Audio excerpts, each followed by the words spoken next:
Nos últimos dias, o Brasil parou para acompanhar a perseguição da polícia a um homem chamado Lázaro Barbosa, suspeito de ter cometido uma série de crimes em Goiás e no Distrito Federal. Em sua ficha criminal, existem muitas acusações de roubos, abusos e diversos assassinatos violentos. E conforme nós temos acompanhado, uma série de ataques em chácaras, fazendas, que chegou a matar 4 pessoas de uma mesma família. Isso mesmo, nós estamos falando do serial killer Lázaro Barbosa. Nas redes sociais, o criminoso mais conhecido do país da atualidade era chamado de serial killer de Brasília. E os psiquiatras o descreviam esse homem como psicopata imprevisível. É por causa disso que mais de 270 policiais estiveram envolvidos pela busca por ele no meio da mata. Entre eles, até mesmo foi chamada a Força Nacional. Desde o início de junho de 2021, Lázaro seguia invadindo propriedades, atirando em pessoas e fazendo refém. Era um homem totalmente violento, era um homem totalmente possesso pelas entidades malignas. Talvez você esteja se perguntando: pastor, por que falar do Lázaro aqui no seu canal, O Pão Nosso de Cada Dia? Estou falando do Lázaro aqui porque muito foi divulgado que o quão difícil foi para capturar Lázaro Barbosa. Foram mais de 20 dias e muito foi mencionado que durante esses 20 dias Lázaro estava sendo protegido por uma força do mal através do seu pacto satânico que fez. O assassino mais procurado do Brasil conseguiu ficar 20 dias escapando de um verdadeiro cerco policial com estratégia de guerra. Como Lázaro Barbosa fez isso? A resposta que todos dizem é que Lázaro estava usando de um poder de magia negra para escapar das forças armadas. Não se assuste no que você vai ver e no que você vai ouvir agora. De Deus ninguém se zomba. Tudo quanto o homem plantar, ele colherá. Gálatas capítulo 6, versículo 7 está escrito: não erreis, Deus não se deixe escarnecer. Tudo que o homem plantar, ele colherá. Lázaro Barbosa, ele conseguiu, durante 20 dias, escapar de um verdadeiro cerco policial, como eu já disse, de uma verdadeira estratégia de guerra. Que força oculta era essa? O que Lázaro tinha? Qual era o poder que Lázaro possuía para conseguir ficar oculto, para conseguir ficar escondido na mata por mais de 20 dias? Mais de 270 policiais treinados, mais de 270 policiais preparados, estava procurando por Lázaro.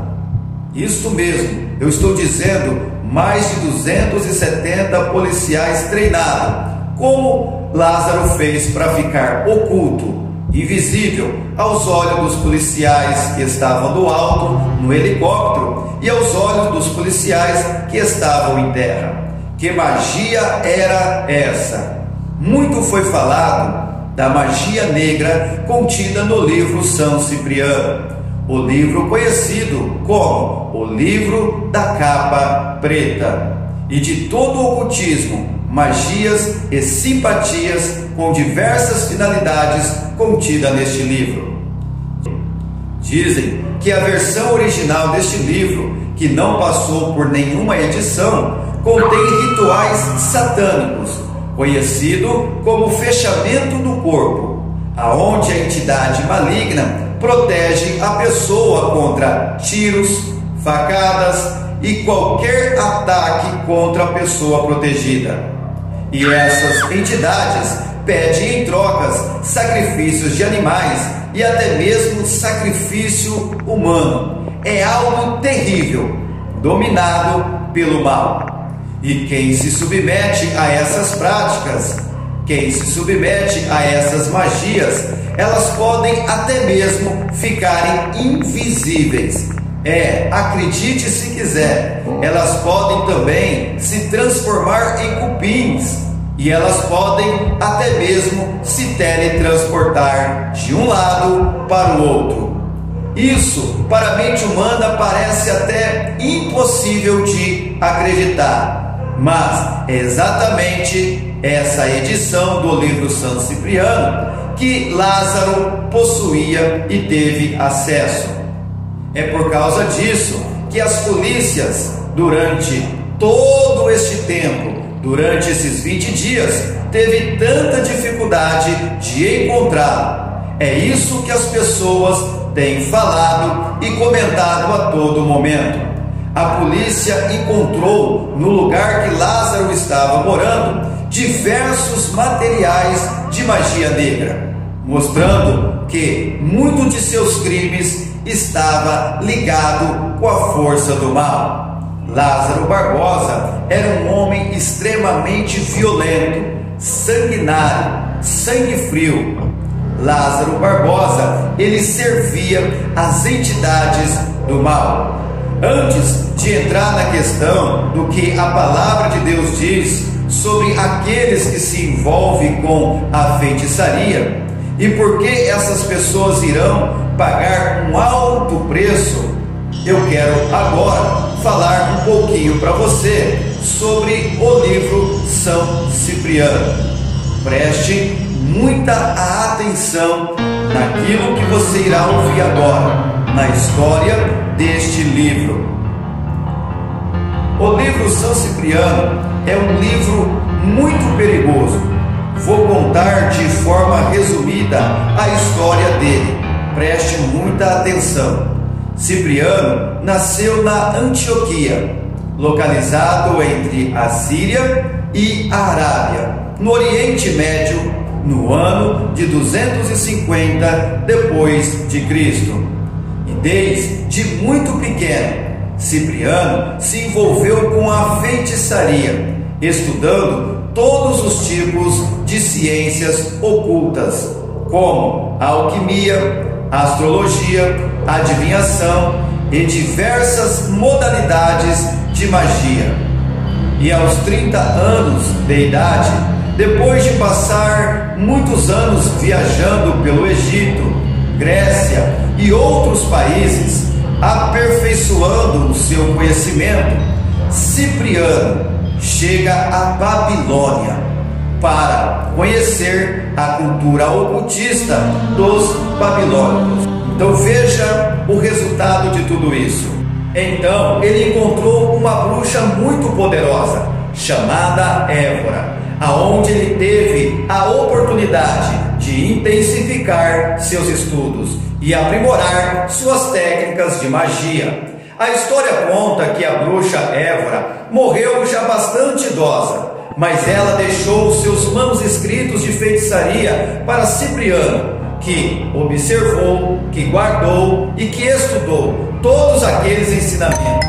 E em pouco tempo se tornou o feiticeiro mais temido, conhecido e respeitado daquela época. Certo dia, um homem muito rico, chamado Aglaide, procurou Cipriano para que ele fizesse uma magia para conquistar uma jovem cristã chamada Justina, fazendo com que ela abandonasse sua fé e se transformasse em sua esposa. A família da garota até concedeu a mão dela em casamento, porém Justina não quis casar-se com ele. Então Cipriano atendeu o pedido daquele cliente e lançou um terrível feitiço de tentação demoníaca contra Justina, para fazê-la se interessar por ele. E para isso, Cipriano ofereceu diversos sacrifícios a demônios. Mas, mesmo com tantas obras malignas, Justina, aquela jovem cristã, não foi atingida. Sabe por quê? Porque ela tinha uma vida de oração e de santidade diante de Deus, fazendo valer aquilo que está escrito na palavra de Deus. Não tem como amaldiçoar aquilo que Deus já abençoou. Justina era uma moça de fé, uma moça que guardava a palavra de Deus, que obedecia os mandamentos de Deus, e mesmo diante de um feiticeiro tão famoso, tão poderoso, ela não foi atingida. Só que diante deste grande feito, diante desta situação, a história vai nos dizer que ele, Cipriano, se desiludiu profundamente e abandonou o ocultismo.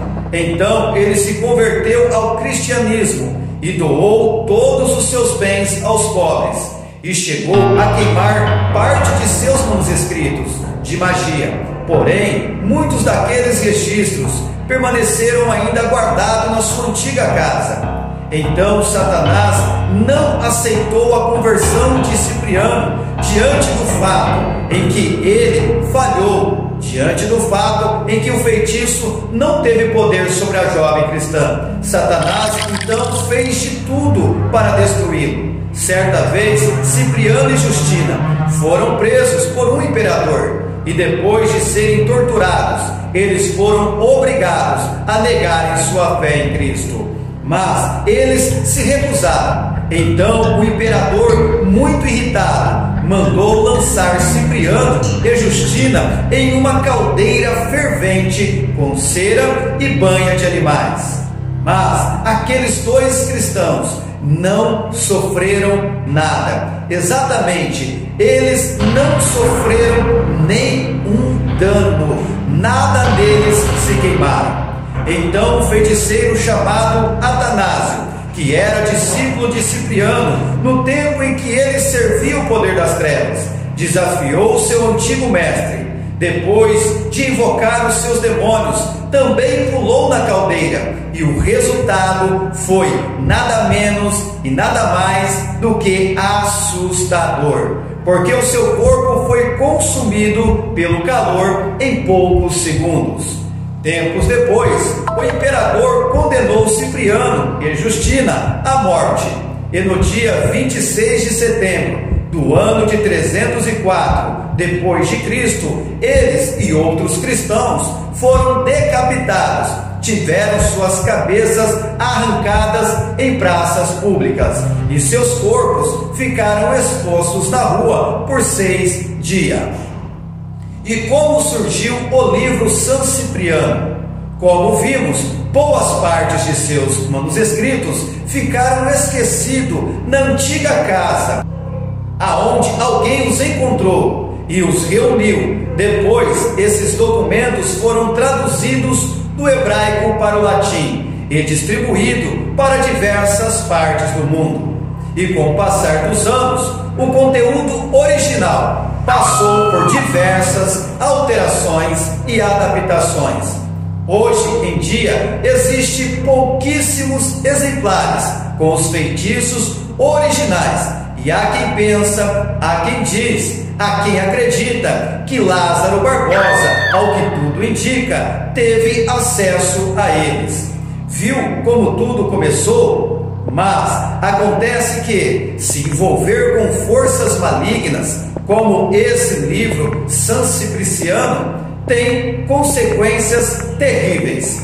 Olha o que Deus diz através do profeta Malaquias. Uma palavra que serve de alerta, uma palavra que serve para nos deixar de olhos abertos. O profeta Malaquias diz, através do Espírito de Deus: eu virei a vocês, trazendo juízo, sem demora. Testemunharei contra os feiticeiros, contra os adúlteros, contra os que juram falsamente e contra aqueles que exploram os trabalhos em seus salários, que oprimem os órfãos e as viúvas e privam os estrangeiros dos seus direitos, e não tem respeito por mim, diz o Senhor dos Exércitos. Um grande alerta, uma palavra da parte de Deus, uma palavra poderosa. Quando alguém se envolve com essas práticas, elas não têm noção do perigo que estão se envolvendo. Há pessoas, na verdade, está abrindo portas para que o diabo comece a dominar a sua vida, sua casa e sua família. O diabo nunca irá fazer nada de bom para ninguém. Satanás é o pai da mentira. Ele primeiro seduz, oferecendo glória, fama, dinheiro, saúde e proteção, apenas com o objetivo de ganhar a alma da pessoa. Depois do pacto e depois de usar o seu cavalo, que é a pessoa, para fazer suas próprias vontades, que é matar, roubar e destruir, matar os sonhos das pessoas, roubar a paz das pessoas, destruir a vida das pessoas. Então Satanás se revela quem realmente ele é. Ele é o pai da mentira, mentiroso, enganador, destruidor. Primeiro, Satanás usa a pessoa para destruir a vida e família de outras pessoas. Depois, no final, Satanás destrói a vida da própria pessoa, assim como ele fez com a vida de Lázaro Barbosa. Ele prometeu protegê-lo e guardá-lo, porém, Satanás é o pai da mentira. Suas promessas são falsas. E uma vez que a pessoa entrega sua vida aos poderes das trevas, ela pagará um alto preço. Por isso, ouve essa palavra, essa mensagem. De Deus ninguém se zomba. Gálatas capítulo 6, versículo 7 está escrito: Deus não se deixa escarnecer. Tudo que o homem plantar, isso mesmo ele colherá. Toda ação traz uma reação. A reação do pecado é a morte. Romanos 6,23 está escrito: pois o salário do pecado é a morte. Deus diz que o salário do pecado é a morte, e após a morte segue-se o juízo. E o juízo de Deus já está estabelecido para aqueles que entregarem a sua vida ao diabo. Perderão sua vida aqui, como Lázaro Barbosa perdeu. Perderão sua vida aqui, mas também perderá sua salvação, sendo condenado a sofrer eternamente no lago de fogo, aonde o bicho nunca morre e o fogo nunca se apaga. Quem comete esses pecados, como diz em Apocalipse capítulo 22, versículo 15, não herdará o reino dos céus, pois está escrito: ficarão de fora os cães, os feiticeiros, os idólatras e todos aqueles que amam e praticam a mentira. Fique aqui este grande alerta: o crime não compensa. Não saia da presença de Deus. E você que está fora da presença de Deus, vem correndo, porque Deus ninguém se zomba.